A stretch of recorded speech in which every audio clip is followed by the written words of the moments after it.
पन्हाळा तालुक्यातील दिगवडे येथे घरफोडी प्रकरणी 2 तरुणांना अटक करून 2,10,000 रुपयांचा सोन्याचा मुद्देमाल हस्तगत करण्यात आला।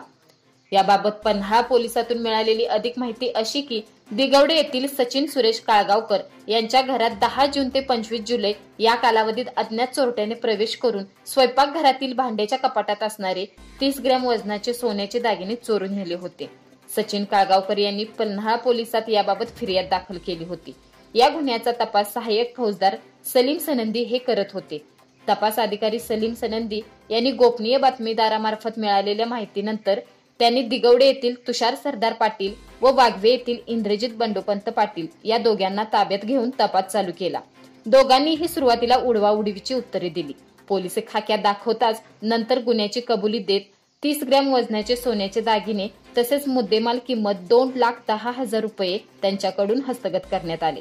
पोलीस निरीक्षक संजय बोंबले, सहाय्यक पोलीस निरीक्षक महेश कौंडू भविरी यांच्या मार्गदर्शनाखाली हा तपास करण्यात आला।